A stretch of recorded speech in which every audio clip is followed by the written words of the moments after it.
Hi everyone, this is Anam. Welcome to PhD jobs and admission. So आज का हमारा 7th lecture होगा on research methodology for your upcoming Jamia Millia Islamia PhD entrance examination.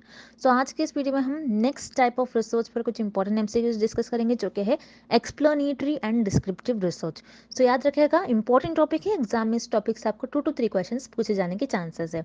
और उसी के साथ साथ मैं आपको बता दूं, आपका जो जामिया मिलिया इस्लामिया का पीएचडी एंट्रेंस एग्जामिनेशन है, उसका पेपर पैटर्न कुछ इस तरीके से होगा कि आपका पेपर 2 पार्ट्स में डिवाइडेड होगा, paper 1 and paper 2। So paper 2 जो होता है ये आपके सब्जेक्ट से रिलेटेड होता है, जो कि आप जिस सब्जेक्ट में पीएचडी कर रहे हो। और पेपर 1 जो होता है ये आपके डिफरेंट डिफरेंट यूनिट्स पर बेस्ड होता है, जैसे teaching aptitude, research methodology, mathematical reasoning, current affairs. So इन सारी चीज़ों पर आपका, इन सारे यूनिट्स पर आपका पेपर 1 होता है। सो पेपर 1 के लिए हम आपको कंप्लीट कोर्स प्रोवाइड कर रहे हैं, जिसमें हम आपको वीडियो लेक्चर्स प्रोवाइड करते हैं। वीडियो लेक्चर्स आपको theory video lectures plus MCQs video lecture देखने मिलेंगे। थ्योरी से आपके कॉन्सेप्ट्स क्लियर होते हैं और एमसीक्यूज से आपको पता लगता है कि आपको किस तरीके से आपको क्वेश्चंस को सॉल्व करना है। देन नोट्स, नोट्स में हमने इंपॉर्टेंट पॉइंट्स को हाईलाइट कर रखा है। सो नोट्स में हमने जो लैंग्वेज यूज़ करी है, बहुत सिंपल लैंग्वेज में हमने नोट्स डिज़ाइन कर रखा है। अगर आप उसे इंटरनेट से रिफर करते हो तो इंटरनेट पर आपको डिफिकल्ट लैंग्वेज देखने मिलेगी, लेकिन नोट्स में हमने बहुत सिंपल लैंग्वेज में हमने नोट्स आपके लिए डिज़ाइन कर रखा है। देन मॉक टेस्ट, हर एक यूनिट पर आपको मॉक टेस्ट देखने मिलेगा, जिससे कि आपकी प्रैक्टिस होती है। And 3000 plus MCQs revision PDF, जिससे कि आपकी रिविजन होती है, जिसमें हमने 3000 से भी ज़्यादा इंपॉर्टेंट एमसीक्यूज कवर कर रखा है इन सारे यूनिट्स पर। सो याद रखना है, पेपर 1 की गारंटी हमारी होगी। हम आपको प्रिपेयर करवाते हैं, हम आपको गाइड करते हैं पेपर 1 के लिए। और पेपर 1 और पेपर 2 में आपको सेपरेट पास ऑन होता है। सो आपको जल्द से जल्द इसके प्रिपरेशंस को स्टार्ट करना होगा। तो प्रिपरेशंस को स्टार्ट करने के लिए कोर्स जो है हम आपको प्रोवाइड कर रही है, बहुत हेल्पफुल होगा। तो आपको जल्द से जल्द हमारे इस कोर्स को परचेज करना है। कोर्स को परचेज करने के लिए स्क्रीन पर जो आपका नंबर नजर आ रहा है, उस पर आपको हमें व्हाट्सअप के थ्रू कॉन्टैक्ट करना है। नॉर्मल कॉल्स नंबर पर नहीं लगेगा। और आप हमारे ऐप के थ्रू भी स्टडी मटेरियल को एक्सेस कर सकते हो। सो ऐप को एक्सेस करने की लिंक मैंने आपके साथ डिस्क्रिप्शन बॉक्स में शेयर कर रखी है। So that's it and let's begin with the video. So मैं आपको जल्दी से स्लाइड में बता दूं कि हमारे जो पीएचडी एंट्रेंस एग्जामिनेशन का जो आपका पेपर 1 होता है, तो उसके लिए हम आपको जो कोर्स प्रोवाइड कर रहे हैं, उसमें आपको हम क्या क्या प्रोवाइड करेंगे, किस तरीके से आपको प्रिपेयर करना है। तो वीडियो लेक्चर्स हम आपको प्रोवाइड करते हैं। वीडियो लेक्चर्स आपको theory plus MCQs video lecture देखने मिलेगा, जैसे कि मैंने आपको बता दिया। पेपर 1 आपका सारे यूनिट्स आपके, जैसे teaching aptitude, research aptitude, mathematical reasoning and current affair, इससे आपको पेपर 1 में एमसीक्यूज पूछे जाते हैं, जिसमें हम आपको theory plus MCQs video lectures provide कर रहे हैं। थियरी, पहले आपको थियरी वीडियो लेक्चर्स देखना है, वहां से आपको सारे कॉन्सेप्ट्स क्लियर करना है। देन उसके बाद आपको एमसीक्यूज वीडियो लेक्चर देखना है, जिसमें हम आपको बताते हैं सारी स्ट्रेटेजीज कि किस तरीके से आपको इनकरेक्ट ऑप्शंस को एलिमिनेट करना है, किस तरीके से आपको एग्जाम में क्वेश्चंस को सॉल्व करना है। देन नोट्स, नोट्स हमने बहुत सिंपल लैंग्वेज में डिजाइन कर रखा है। आप वीडियो लेक्चर्स देखते हो तो साइमल्टेनियसली आपको नोट्स भी रिफर करना है। और याद रखिएगा, कुछ इंपॉर्टेंट पॉइंट्स को मैंने नोट्स में हाईलाइट कर आपको बताया, जिससे कि आपकी प्रैक्टिस होती है, जिससे कि आपको कॉन्सेप्ट समझ में आते हैं। आपको उन पॉइंट्स को बहुत अच्छी तरीके से याद रखना है। देन मॉक टेस्ट, आपको सारे यूनिट्स पर मॉक टेस्ट देखने मिलेंगे, जिससे कि आपकी प्रैक्टिस होती है। And 3000 plus MCQ revision PDF, जो कि आपका रिवीजन का काम करती है। इसको आपको एग्जाम के 3 to 4 डेज पहले एक बार अच्छी तरीके से रीड कर लेना है इस पीडीएफ को। सो इस तरीके से आपको आपके पीएचडी एंट्रेंस एग्जामिनेशन में जो आपका पेपर 1 होता है, उसकी प्रिपरेशंस को करना है। तो याद रखिएगा, हमारे इस कोर्स को परचेस करने के लिए स्क्रीन पर जब आपका नंबर नजर आ रहा है, इस पर आपको हमें व्हाट्सएप के थ्रू कॉन्टैक्ट करना है। नॉर्मल कॉल इस नंबर पर नहीं लगेगा। और आप हमारे ऐप के थ्रू भी स्टडी मटेरियल को एक्सेस कर सकते हो। सो ऐप को एक्सेस करने की लिंक मैंने आपके साथ डिस्क्रिप्शन बॉक्स में प्रोवाइड कर रखी है, जिससे कि आप 1 क्लिक में ही हमारे ऐप के थ्रू स्टडी मटेरियल को एक्सेस कर पाओगे। सो इस तरीके से हमारा लोगो है, ये हमारे ऐप का लोगो है। सो इसी ऐप पर जाकर आपको स्टडी मटेरियल एक्सेस करना है for Jamia Millia Islamia PhD entrance examination. So that's it, and let's begin with the MCQs. First question: which research is conducted in which information is collected without changing the environment? इस question में हमें find out करना है कौन सी research हम conduct करते हैं जिसमें हम इंफॉर्मेशन को कलेक्ट करते हैं without changing its framework, its nature, और you can say its environment. ऐसी कौन सी रिसर्च होती है, हमें ये फाइंड आउट करना है। सो हम वन बाय वन पहले ऑप्शंस देखते हैं। Option A, applied research. Applied research में क्या करते हैं हम, जैसे आपको पता ही होगा, अप्लाइड रिसर्च में नेम में ये मिलेंगे कि कोई भी हमारे पास अगर थियोरी होती है, उसको हम अप्लाई कर कर किसी प्रैक्टिकल प्रॉब्लम को सॉल्व करते हैं, और यू कैन से कोई स्पेसिफिक प्रॉब्लम को सॉल्व करते हैं। अप्लाइड रिसर्च में आप ना ही कोई इंफॉर्मेशन कलेक्ट करते हो और ना ही उस इंफॉर्मेशन को एज इट इज डिस्क्राइब करते हो, उस इंफॉर्मेशन को विदाउट चेंजिंग इट्स इन्वायरमेंट आप उसको डिस्क्राइब करते हो, बल्कि अप्लाइड रिसर्च में आप कोई प्रैक्टिकल प्रॉब्लम और यू कैन से कोई स्पेसिफिक प्रॉब्लम को सॉल्व करते हो। दैट्स व्हाई अगर आपका ऑप्शन ए इनकरेक्ट हो जाएगा। Then option C, fundamental research. Fundamental research क्या होती है? फंडामेंटल रिसर्च में रिसर्चर का एम ही होता है कि कोई new theories, new concept, new ideas develop करे, क्योंकि रिसर्चर को अपनी क्यूरियोसिटी को फुलफिल करना होता है, उनको जानना होता है कोई फेनोमेना के बारे में, उनको अपनी नॉलेज को इंक्रीज करना होता है, इसलिए रिसर्चर फंडामेंटल रिसर्च परफॉर्म करते हैं। फंडामेंटल रिसर्च में रिसर्चर एज इट इज कोई फेनोमेना को और जो भी इंफॉर्मेशन कलेक्ट कर रहे हैं उसको एज इट इज बताते नहीं है। दैट्स वाई यहाँ पर आपका ऑप्शन सी इनकरेक्ट हो जाएगा। Then option B descriptive research, तो यहाँ पर आपका ऑप्शन बी करेक्ट हो जाएगा, बिकॉज डिस्क्रिप्टिव रिसर्च ऐसे रिसर्च होती है जिसमें आप इंफॉर्मेशन कलेक्ट करते हो और उस इंफॉर्मेशन को एज इट इज डिस्क्राइब करते हो। यहाँ पर आप कुछ मैनिपुलेट नहीं कर सकते, मतलब कोई चेंजेस नहीं करते हो अपने हिसाब से, अपने कन्वीनियंस के हिसाब से आप उस इंफॉर्मेशन में कुछ ऊपर नीचे नहीं कर सकते हो, कुछ एक्स्ट्रा ऐड नहीं कर सकते हो। आपको जो इंफॉर्मेशन मिली आपको एज इट इज डिस्क्राइब करना होता है डिस्क्रिप्टिव रिसर्च में। अब हम एग्जांपल के थ्रू समझते हैं तो आपको क्लियरली और समझ में आ जाएगा। जैसे मान लो मुझे इंडियन लोगों के फेशियल फीचर्स जानने हैं। फेशियल फीचर्स कैसे जानेंगे रिसर्चर? ये देखेंगे कि उनकी आईज कैसी होती है, उनके आईज का कलर कैसा होता है, उनके हेयर्स कैसे होते हैं, जनरली उनके हेयर के कलर्स कैसे होते हैं, और उनका फेस का टेक्सचर कैसा होगा, उनके फेस का शेप कैसा होगा। सो ये सारे फेशियल एक्सप्रेशन रिसर्चर इंडियन लोगों के देखेंगे और जो डेटा मिलेगा उससे डेटा को एज इट इज डिस्क्राइब करेंगे, उसमें रिसर्चर कोई चेंजेस नहीं कर सकते। सो डिस्क्रिप्टिव रिसर्च आपकी क्या होती है? जिसमें आप डेटा कलेक्ट करते हो, इंफॉर्मेशन कलेक्ट करते हो और उस इंफॉर्मेशन को आपको एज इट इज डिस्क्राइब करना होता है, आप वहां पर कोई चेंजेस और कुछ मैनिपुलेट नहीं कर सकते हो। So this is the definition of descriptive research. So यहाँ पर आपका ऑप्शन भी करेक्ट हो जाएगा। Next, descriptive research has the following characteristics except. इस क्वेश्चन में हमें फाइंड आउट करना है कि डिस्क्रिप्टिव रिसर्च के कैरेक्टरिस्टिक्स हमें किस ऑप्शन में गिवन नहीं है। सो हम वन बाय वन ऑप्शन देखते हैं। Option A, it is structured. So यहाँ पर आपका ऑप्शन ए करेक्ट हो जाएगा। डिस्क्रिप्टिव रिसर्च जो होती है आपकी वो स्ट्रक्चर्ड होती है।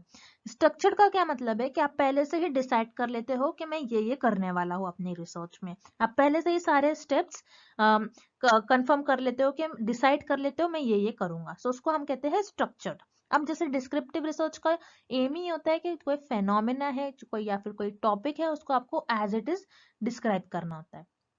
अब कैसे? मान लीजिए एक पर्टिकुलर टॉपिक पे 3 रिसर्च की गई है, तो आपने क्या किया, उन 3 रिसर्च को एनालाइज किया और उन 3 रिसर्च को एनालाइज कर आपने उन रिसर्च को और वो रिसर्च का जो भी टॉपिक था उसको आपने एज इट इज डिस्क्राइब कर दिया। तो यहाँ पर आप स्ट्रक्चर फॉलो कर रहे हो। आप क्या कर रहे हो? बस उस 3 रिसर्च को आप पढ़ोगे, देखोगे, ऑब्जर्व करोगे, एनालाइज करोगे और उसको एज इट इज फिर से डिस्क्राइब कर दोगे। जो इन्फॉर्मेशन थी उसको एज इट इज आपको बताना है, तो उसको हम कहते हैं, वो हो जाएगी आपकी डिस्क्रिप्टिव रिसर्च। सो डिस्क्रिप्टिव रिसर्च जो होती है आपकी वो स्ट्रक्चर्ड होती है, क्योंकि आपको पहले से ही आप प्लान कर लेते हो। देन यहाँ पर आपको ऑप्शन बी गिवन है, it is quantitative in nature. तो यहाँ पर आपका ऑप्शन बी भी करेक्ट हो जाएगा। सो ये कॉमन सी बात है कि अगर आपकी जो डिस्क्रिप्टिव रिसर्च है वो स्ट्रक्चर्ड है, सो वैसे ही जैसे मैंने कल के लेक्चर में आपको बताया था कि क्वांटिटेटिव रिसर्च जो होती है वो भी आपकी स्ट्रक्चर्ड होती है, इसलिए ये दोनों में लिंक है। तो आपको इस तरीके से एग्जाम में क्वेश्चन सॉल्व करना है। आपको किसी एक ऑप्शन के बारे में पता होता है तो आप उसको मैनिपुलेट करके उसको कुछ अपना दिमाग लगाकर आप दूसरे ऑप्शन को भी करेक्ट कर सकते हो। तो उसी तरीके से आपका जो डिस्क्रिप्टिव रिसर्च होता है वो क्वांटिटेटिव नेचर का होता है, क्योंकि क्वांटिटेटिव रिसर्च जो होती है आपकी वो भी स्ट्रक्चर्ड होती है। अब डिस्क्रिप्टिव रिसर्च आपकी क्वांटिटेटिव नेचर की कैसे होंगी? अब मान लीजिए कि आपको इंडिया की पॉपुलेशन देखना है। इंडिया की पॉपुलेशन क्या थी 2020 में? अब मान लो इंडिया की पॉपुलेशन 2020 में 100 करोड़ थी। तो आपने क्या किया, आपको जो यहाँ पर डेटा मिल रहा है it is in the form of numbers, और इंडिया की पॉपुलेशन 2020 में 100 करोड़ से थी, इसीलिए आपने एज इट इज लिखा। ऐसा नहीं कि इंडिया की पॉपुलेशन 2020 में 90 करोड़ थी और आपने 100 करोड़ लिख लिया।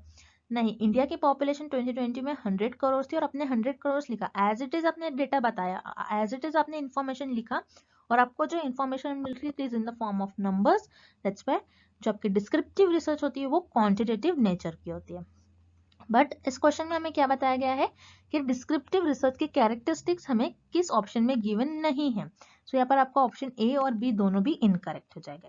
सो हियर आपका करेक्ट ऑप्शन हो जाएगा option C, discovers ideas and thoughts. ये आपकी डिस्क्रिप्टिव रिसर्च की कैरेक्टरिस्टिक्स नहीं होंगी, बल्कि डिस्क्रिप्टिव रिसर्च में आप कोई आइडियाज और थॉट्स को डिस्कवर नहीं करते हो, आप कोई न्यू चीज डिस्कवर नहीं करते हो, जो भी चीज आपके पास प्रेजेंट रहती है उसको एज इट इज आपको डिस्क्राइब करना होता है।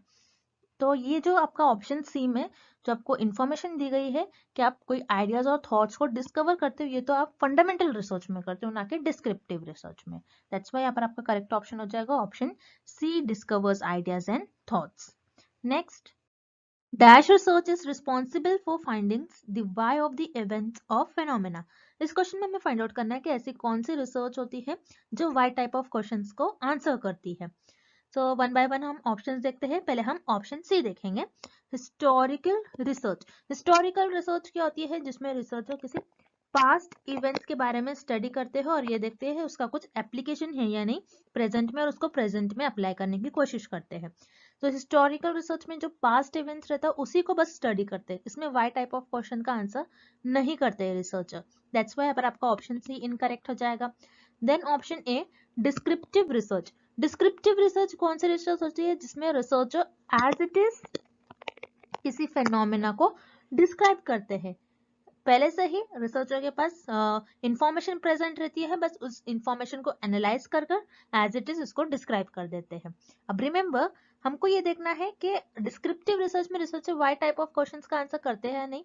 सो रिमेंबर, डिस्क्रिप्टिव रिसर्च में रिसर्चर व्हाट, व्हेन, हाउ और वेयर, ये सारे टाइप ऑफ क्वेश्चंस का आंसर करते हैं। जैसे समझ लो रिसर्चर को ऐसा ऐसा क्वेश्चन है, व्हाट से ऐसा हो सकता है कि what causes the cancer, when should I speak, how can I get PhD in IGNOU university. So ये सारे डिस्क्रिप्टिव रिसर्च में रिसर्चर इन सारे टाइप ऑफ क्वेश्चंस को आंसर करते हैं, और डिस्क्रिप्टिव रिसर्च में researcher why type of question का आंसर नहीं करते, ये आपको याद रखना है। बल्कि एक्सप्लेनेटरी रिसर्च में researcher why type of questions को आंसर करते हैं। अब एक्सप्लेनेटरी रिसर्च क्या होती है, एक्सप्लेनेटरी रिसर्च पहले से ही एक्सप्लेनेटरी रिसर्च में इंफॉर्मेशन प्रेजेंट रहती है, रिसर्चर उस इंफॉर्मेशन को एज इट इज एक्सप्लेन करते हैं और वाई टाइप ऑफ क्वेश्चंस का आंसर करते हैं। अब जैसे रिसर्चर को यहाँ पर देखना है, why human body needs oxygen to live, why plant needs water to grow. So researcher explanatory research में वाई टाइप ऑफ क्वेश्चंस का आंसर करते हैं। दैट्स व्हाई यहाँ पर आपका ऑप्शन भी करेक्ट हो जाएगा, और this is the definition of explanatory research. यहाँ पर आपका ऑप्शन भी करेक्ट है, explanatory research. Next, descriptive research is. इस क्वेश्चन में हमें फाइंड आउट करना है कि डिस्क्रिप्टिव रिसर्च क्या होती है। सो जैसे कि हम अभी तक देखते आए हैं, डिस्क्रिप्टिव रिसर्च वो रिसर्च होती है जिसमें रिसर्चर के पास already information, already data available होता है, बस उस डेटा को रिसर्चर को एनालाइज कर उस टॉपिक को, उस इंफॉर्मेशन को एज इट इज डिस्क्राइब करना होता है। अब मान लो एक टॉपिक है और एक फेनोमेना है, जैसे कि यहाँ पर टॉपिक है कैंसर डिसीज। ओके, सो कैंसर डिसीज पर मान लो पहले 6 रिसर्च हो गई होंगी, 6 रिसर्चर ने कैंसर डिसीज पर रिसर्च किया है, और उन 6 रिसर्च को रिसर्चर क्या करेंगे, एनालाइज करेंगे उन 6 रिसर्च को और उस टॉपिक को डिस्क्राइब कर देंगे रिसर्चर। तो यहाँ पर रिसर्चर ने क्या किया, पहले उस टॉपिक को एनालाइज किया जिसमें ऑलरेडी इंफॉर्मेशन अवेलेबल थी, इस पर 6 रिसर्च पहले हो गई थी, इस 6 रिसर्च को रिसर्चर ने एनालाइज किया, अंडरस्टैंड किया और उसको एज इट इज डिस्क्राइब कर दिया। सो डिस्क्रिप्टिव रिसर्च में आप कह सकते हैं आपके पास जो भी इंफॉर्मेशन रहती है पास्ट इंफॉर्मेशन का यूज कर आप उस पर्टिकुलर फेनोमेना को और उस इवेंट्स को डिस्क्राइब करते हो। सो हम वन बाय वन ऑप्शंस देखते हैं। हम एक्सपोज फैक्टो वो रिसर्च होती है जो आप पहले ही आपके पास इंफॉर्मेशन प्रेजेंट होती है, आप कोई कुछ इंसिडेंट होने के बाद आप उस पर रिसर्च करते हो। So ex post facto research it is related with descriptive research, that's why पर आपका ऑप्शन ए करेक्ट हो जाएगा। Then option B, retrospective. Retrospective क्या होती है, जैसे आपने सुना होगा रेट्रो फिल्म्स, जो पुरानी फिल्म्स होती है। सो जैसे डिस्क्रिप्टिव रिसर्च में हम भी क्या करते हैं, पुरानी इंफॉर्मेशन यूज करते हैं, कुछ ओल्ड इंफॉर्मेशन हमारे पास रहती है उसको एनालाइज करते हैं रिसर्चर और उस टॉपिक को डिस्क्राइब करते हैं। सो यहाँ पर रेट्रोस्पेक्टिव, ये भी ऑप्शन करेक्ट हो जाएगा। Then option C, flexible. तो डिस्क्रिप्टिव रिसर्च फ्लेक्सिबल नहीं होती है, आपको याद रखना है, क्योंकि डिस्क्रिप्टिव रिसर्च में आप कुछ स्ट्रक्चर फॉलो करते हैं, आपको रूल फॉलो करना होता है। आप किसी भी तरीके से आप डिस्क्रिप्टिव रिसर्च में इंफॉर्मेशन नहीं फाइंड आउट कर सकते हो, क्योंकि आपको वही एक रूल फॉलो करना होता है। जैसे आपने यहाँ पर आपका जो टॉपिक था, इस टॉपिक पर जो भी इंफॉर्मेशन प्रेजेंट थी, जैसे 6 रिसर्च में जो भी इंफॉर्मेशन होगी, आपको बस उसी को देखना है और उसको देखते हुए उस डेटा को ऑब्जर्व करते हुए, एनालाइज करते हुए उसको डिस्क्राइब करना होता है। सो हम ये नहीं कह सकते कि डिस्क्रिप्टिव रिसर्च फ्लेक्सिबल है, तो डिस्क्रिप्टिव रिसर्च फ्लेक्सिबल नहीं होती है। दैट्स व्हाई यहाँ पर आपका करेक्ट ऑप्शन हो जाएगा option D, both A and B. So descriptive research is ex post facto and as well as retrospective. Next, recognize the following steps of descriptive research in correct sequence। इस question में हमें descriptive research के कुछ steps given है और हमें उन steps को करेक्ट ऑर्डर में प्लेस करना है। अब हम 1 बाय 1 स्टेप्स देखते हैं और उसको करेक्ट ऑर्डर में अरेंज करेंगे। सो यहाँ पर आपके डिस्क्रिप्टिव रिसर्च का फर्स्ट स्टेप होगा आइडेंटिफिकेशन ऑफ अ प्रॉब्लम। ना कि डिस्क्रिप्टिव रिसर्च, बल्कि अगर आप कोई भी रिसर्च कर रहे हो उसका फर्स्ट स्टेप होता है identification of a problem. Then आपने प्रॉब्लम आइडेंटिफाई कर लिया, उसके बाद आपको उस प्रॉब्लम पर बेस्ड हाइपोथेसिस ले डाउन करना होता है और हाइपोथेसिस फॉर्म करना होता है। अब हाइपोथेसिस क्या होता है? हाइपोथेसिस है टेंटेटिव और टेम्पररी स्टेटमेंट होता है जो रिसर्चर अपने रिसर्च के स्टार्टिंग में देते हैं और उस पर रिसर्च परफॉर्म करते हैं और रिजल्ट्स फाइंड आउट करते हैं। सो फर्स्ट स्टेप में रिसर्चर प्रॉब्लम को आइडेंटिफाई करेंगे, देन सेकेंड में हाइपोथेसिस फॉर्म करेंगे, हाइपोथेसिस ले डाउन करेंगे। सो यहाँ पर एफ आपका सेकेंड आ जाएगा, सेकेंड स्टेप हो जाएगी। देन थर्ड स्टेप में आप क्या करोगे? आपने हाइपोथेसिस ले डाउन कर लिया, अब उसके बाद आप डेटा कलेक्ट करोगे, डेटा कलेक्ट करने के बाद आगे प्रोसेस करोगे, डेटा को प्रोसेस करोगे कुछ मेथड्स के थ्रू, डेटा कलेक्ट करोगे। सो यहाँ पर आपका ए जो ऑप्शन है ये थर्ड पर आ जाएगा।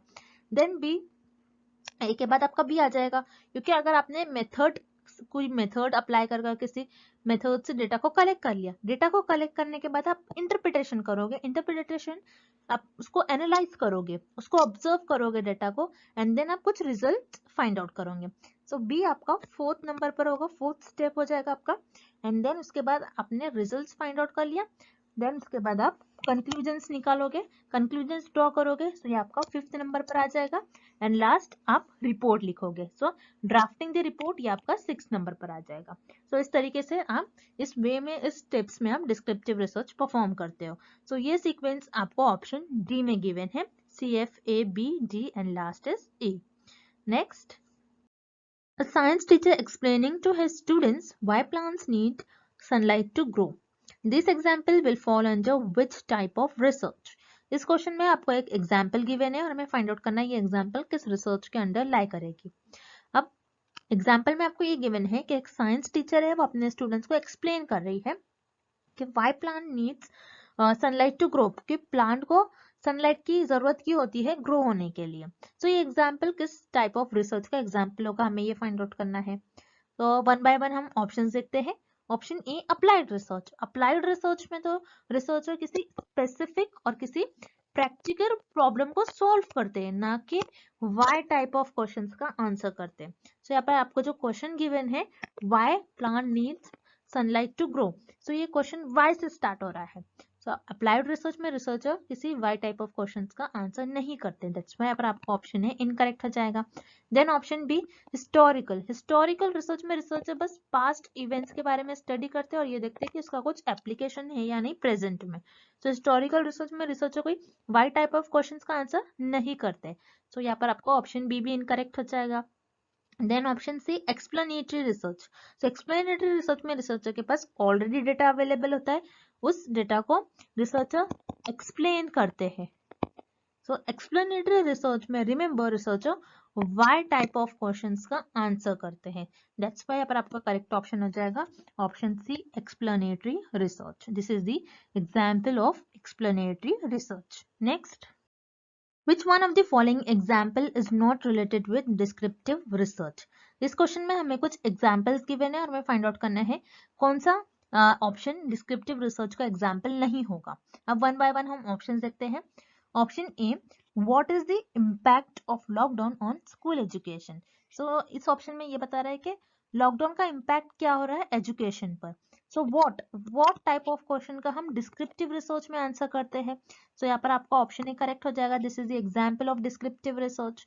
Then option B, the amount of time students spend on social media, कि सोशल मीडिया पर स्टूडेंट्स कितना टाइम स्पेंड कर रहे हैं। सो यहाँ पर वर्ड है अमाउंट, अमाउंट है मतलब आप इसको मेजर कर सकते हो, और क्योंकि हमें पता है डिस्क्रिप्टिव रिसर्च क्वांटिटेटिव नेचर की होती है, तो क्वांटिटेटिव रिसर्च में भी हम क्या करते हैं, अमाउंट्स, नंबर जिसको हम मेजर कर सकते हैं। डिस्क्रिप्टिव रिसर्च में जो भी डेटा होता है वो नंबर्स के फॉर्म में होता है जिसको हम मेजर कर सके। सो ऑप्शन बी जो कि है अमाउंट पर आपको पूछा है कि कितना टाइम स्टूडेंट्स स्पेंड कर रहे हैं सोशल मीडिया पर, सो ये भी डिस्क्रिप्टिव रिसर्च का एग्जाम्पल होगा। सो यहाँ पर आपका ऑप्शन बी भी डिस्क्रिप्टिव रिसर्च का एग्जाम्पल हो गया। Then option C, where is the post office, तो यहाँ पर वेयर क्वेश्चन है, वेयर टाइप ऑफ क्वेश्चन है। So again where type of question का आंसर हम डिस्क्रिप्टिव रिसर्च में ही करते हैं। सो यहाँ पर आपका ऑप्शन सी भी करेक्ट है। सो इस क्वेश्चन में हमें ये फाइंड आउट करना है विच इज नॉट रिलेटेड, कौन सा एग्जाम्पल जो है डिस्क्रिप्टिव रिसर्च का एग्जाम्पल नहीं है, हमें ये फाइंड आउट करना है। बट ऑप्शन ए, बी और सी में डिस्क्रिप्टिव रिसर्च का एग्जाम्पल हमें गिवन है, दैट्स व्हाई यहाँ पर आपका ऑप्शन ए, बी और सी तीनों भी इनकरेक्ट हो जाएगा। Then option D, why does hand washing prevent infection, तो यहाँ पर वाई वर्ड आ रहा है। सो रिमेम्बर वाई जब भी वर्ड आता है, वाई क्वेश्चन का आंसर रिसर्चर एक्सप्लेनेटरी रिसर्च में करते हैं, not in descriptive research. That's why पर आपका ऑप्शन डी करेक्ट हो जाएगा, बिकॉज हमें क्वेश्चन में यही फाइंड आउट करना है कि कौन सा ऑप्शन में हमें डिस्क्रिप्टिव रिसर्च का एग्जाम्पल नहीं गिवन है। सो यहाँ पर आपको ऑप्शन डी में जो एग्जाम्पल गिवन है ये एक्सप्लेनेटरी रिसर्च का एग्जाम्पल गिवन है, not descriptive research. That's why पर आपका ऑप्शन डी करेक्ट हो जाएगा। Next, which research not allows manipulation of variables, इस क्वेश्चन में हमें फाइंड आउट करना है कि ऐसी कौन सी रिसर्च होती है जिसमें आप वेरिएबल्स को मैनिपुलेट नहीं कर सकते हो, न ही वेरिएबल्स को चेंज कर सकते हो, वो कौन सी रिसर्च होती है, हमें ये फाइंड आउट करना है। सो वन बाय वन हम ऑप्शन देखते हैं। पहले हम ऑप्शन बी देखेंगे, अप्लाइड रिसर्च। अप्लाइड रिसर्च क्या होती है कि जिसमें आप कोई स्पेसिफिक और कोई प्रैक्टिकल प्रॉब्लम्स को सॉल्व करते हो। सो अप्लाइड रिसर्च में आप क्या करते हो, आपने जो भी फंडामेंटल रिसर्च में थ्योरीज बनाई होंगी, जो भी न्यू थ्योरी डेवलप की होंगी, न्यू आइडियाज डेवलप किया होगा, सो वो उस थ्योरी को अप्लाइड रिसर्च में अप्लाई कर कर उस प्रॉब्लम को और कोई स्पेसिफिक प्रॉब्लम को सॉल्व करते हो। सो अप्लाइड और फंडामेंटल रिसर्च में वेरिएबल्स का कोई रोल ही नहीं होता है, दैट्स व्हाई पर आपका ऑप्शन बी और सी दोनों भी इनकरेक्ट हो जाएगा। देन यहाँ पर आपको ऑप्शन डी गिवन है एक्सपेरिमेंटल। एक्सपेरिमेंटल रिसर्च क्या होती है जिसमें researcher cause and effect relationship find out करते हैं between independent variable and dependent variable. तो एक्सपेरिमेंटल रिसर्च में रिसर्चर इंडिपेंडेंट वेरिएबल का इफेक्ट देखते हैं डिपेंडेंट वेरिएबल पर क्या हो रहा है।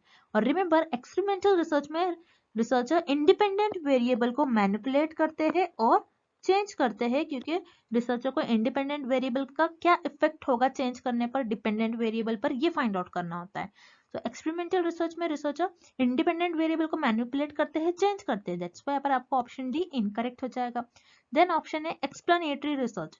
तो यहाँ पर एक्सप्लेनेटरी रिसर्च में भी researcher cause and effect relationship find out करते हैं between the variables, but explanatory research में जो भी ऑलरेडी इंफॉर्मेशन अवेलेबल होती है, बिकॉज एक्सप्लेनेटरी रिसर्च में क्या होता है, ऑलरेडी रिसर्चर के पास इंफॉर्मेशन अवेलेबल होती है, उस ऑलरेडी इंफॉर्मेशन जो अवेलेबल होती है उसी का यूज करते हैं रिसर्चर और कोई फिनोमेना को एक्सप्लेन करते हैं। यहाँ पर रिसर्चर किसी भी वेरिएबल्स को मैनिपुलेट नहीं कर सकते हैं, कोई भी इंफॉर्मेशन में हेराफेरी नहीं कर सकते हैं, जो इंफॉर्मेशन प्रेजेंट है उसको एज इट इज एक्सप्लेन कर कर क्या हो रहा है, क्या इफेक्ट हो रहा है, वाई टाइप ऑफ क्वेश्चंस का आंसर करते हैं।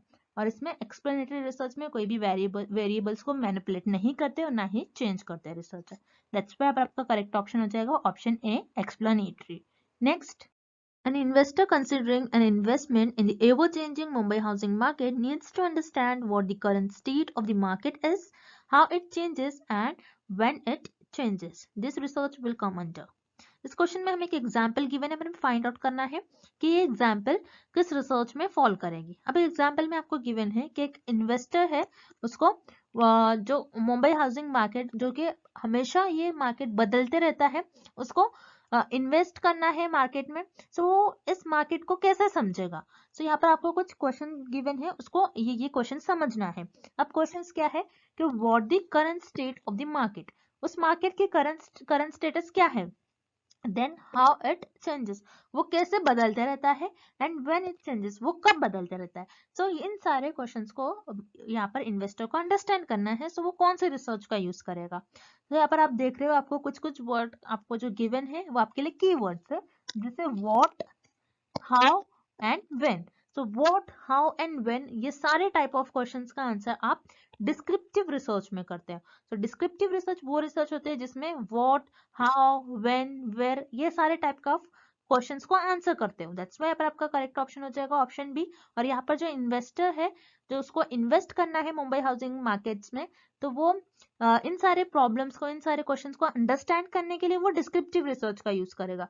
whereas explanatory research तो y टाइप ऑफ क्वेश्चंस को आंसर करती है। दैट्स व्हाई पर आपका ऑप्शन डी करेक्ट हो जाएगा।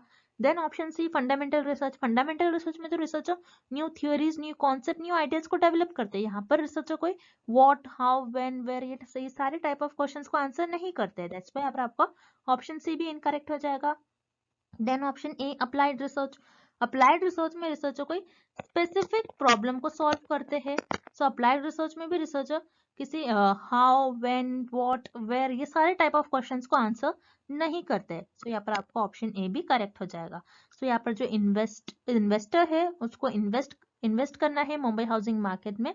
सो उसको कुछ क्वेश्चंस को अंडरस्टैंड करना है। सो इस क्वेश्चंस को अंडरस्टैंड करने के लिए इन्वेस्टर डिस्क्रिप्टिव रिसर्च का यूज करेगा। दैट्स व्हाई पर आपका करेक्ट ऑप्शन हो जाएगा option B, descriptive research. Next, explanatory research is also known as. इस क्वेश्चन में हमें फाइंड आउट करना है कि एक्सप्लेनेटरी रिसर्च को और हम कौन सी रिसर्च भी कहते हैं। अब एक्सप्लेनेटरी रिसर्च में क्योंकि हम देखते हैं कि कॉज एंड इफेक्ट रिलेशनशिप क्या है बिटवीन दी वेरिएबल, उसी तरीके से कॉजल रिसर्च और एक्सपेरिमेंटल रिसर्च, ये दोनों भी रिसर्च में हम कॉज एंड इफेक्ट रिलेशनशिप देखते हैं between the independent variable and dependent variable. But experimental research में आप इंडिपेंडेंट वेरिएबल को मैनिपुलेट कर सकते हो, चेंज कर सकते हो। बट एक्सप्लेनेटरी रिसर्च में आप किसी भी वेरिएबल को, ना ही इंडिपेंडेंट वेरिएबल को आप मैनिपुलेट कर सकते हो, ना ही चेंज कर सकते हो। दैट्स व्हाई अब आपका ऑप्शन बी इनकरेक्ट हो जाएगा। देन उसी तरीके से कॉजल रिसर्च जिसमें आप cause and effect relationship find out करते हो, इंडिपेंडेंट वेरिएबल का डिपेंडेंट वेरिएबल पर क्या कॉज एंड इफेक्ट हो रहा है। सो कॉजल रिसर्च में आप इंडिपेंडेंट वेरिएबल को ना ही मैनिपुलेट करते हो, ना ही चेंज कर सकते हो। और उसी तरीके से एक्सप्लेनेटरी रिसर्च में भी आप कॉज एंड इफेक्ट देखते हो without changing the independent variable. That's why explanatory research is also known as causal research. So आपको ये याद रखना है, explanatory research को causal research भी कहते हैं। So यार आपका करेक्ट ऑप्शन हो जाएगा option A, causal research. So I hope the concept of explanatory and descriptive research is clear to everyone, and thank you for watching this video. See you tomorrow.